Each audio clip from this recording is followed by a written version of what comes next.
ఏపీలో మరోసారి జన్మభూమి కమిటీలదే రాజ్యం. కూటమి నేతల కనుసన్నల్లోనే పింఛన్ల పంపిణీ. ఏపీలో భారీ ఎత్తున యూనివర్సిటీ వైస్ ఛాన్సలర్ల రాజీనామా, అధికార పార్టీ నాయకుల బెదిరింపులతో పదవులకు దూరం. ఎల్లుండి తెలంగాణ కేబినెట్ విస్తరణ, మంత్రివర్గంలోకి మరో 6గురికి అవకాశం. లోక్సభలో రాహుల్ ప్రసంగంపై తీవ్ర దుమారం, క్షమాపణ చెప్పి తీరాల్సిందేనన్న ప్రధాని. ఈ నెల 4న ఢిల్లీ వెళ్లనున్న ఏపీ సీఎం చంద్రబాబు, ప్రధానమంత్రి నరేంద్ర మోదీ ఆర్థిక మంత్రితో భేటీ. నేడు రెండో రోజు పిఠాపురంలో డిప్యూటీ సీఎం పవన్ పర్యటన, కాకినాడ కలెక్టర్ ఆఫీసులో వివిధ శాఖలతో సమీక్షా సమావేశం. ఏపీ సీఎం చంద్రబాబు లేఖపై రేవంత్ రెడ్డి సానుకూల స్పందన, ప్రజాభవన్లో ఈ నెల 6న ఇరు రాష్ట్రాల సీఎంలు భేటీ అయ్యే ఛాన్స్. డిగ్రీ కోర్సుల్లో ప్రవేశాలకు ఏపీ ఉన్నత విద్యాశాఖ నోటిఫికేషన్. నేటి నుంచి ఈ నెల 10 వరకు విద్యార్థుల రిజిస్ట్రేషన్. నేడు మూడో రోజు పోలవరంలో విదేశీ బృందం పర్యటన, పనుల పురోగతిపై నివేదిక ఇవ్వనున్న విదేశీ నిపుణులు. కృష్ణా జిల్లాలో ముగిసిన ఆర్మీ జవాన్ నాగరాజు అంత్యక్రియలు, సైనికుడి పార్థివ దేహానికి అధికారిక లాంఛనాలతో తుది వీడ్కోలు. నెల్లూరు జిల్లా ఉదయగిరి టీడీపీలో మరోసారి ఆధిపత్య పోరు, పెన్షన్ల పంపిణీ కార్యక్రమం తర్వాత ఇరు వర్గాల ఘర్షణ. శ్రీకాకుళం జిల్లాలో పెన్షన్ పంపిణీ చేస్తున్న ఉద్యోగిపై దాడి, డిజిటల్ అసిస్టెంట్ ఈశ్వరరావుపై టీడీపీ సర్పంచ్ భర్త దౌర్జన్యం.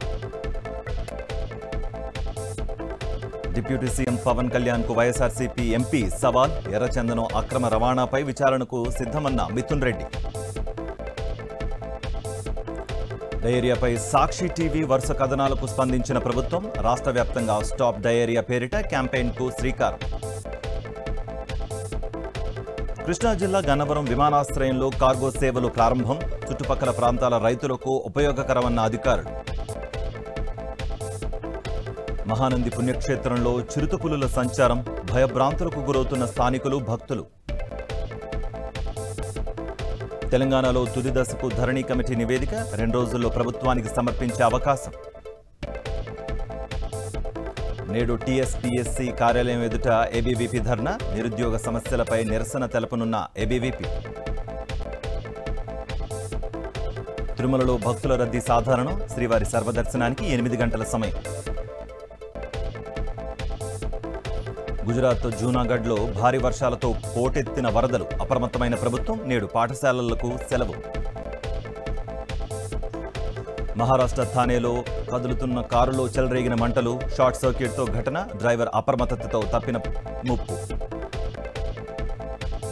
దక్షిణ గాజాలోని ఖాన్ యూనిస్ వాసులకు మరోసారి షాక్, నగరంలోని తూర్పు ప్రాంతాన్ని ఖాళీ చేయాలంటూ ఇజ్రాయెల్ ఆదేశాలు. వరల్డ్ కప్ ముగిసిన వారంలోనే మరో సిరీస్కు సిద్ధమైన టీమిండియా. 5 మ్యాచ్ల టీ20 సిరీస్ కోసం జింబాబ్వేలో పర్యటించనున్న భారత జట్టు.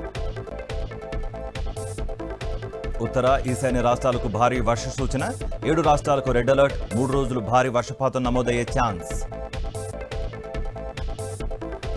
తెలంగాణలో రానున్న 3 రోజులు భారీ వర్షాలు కురిసే ఛాన్స్, బంగాళాఖాతంలో అల్పపీడనం కొనసాగుతోందన్న ఐఎండీ.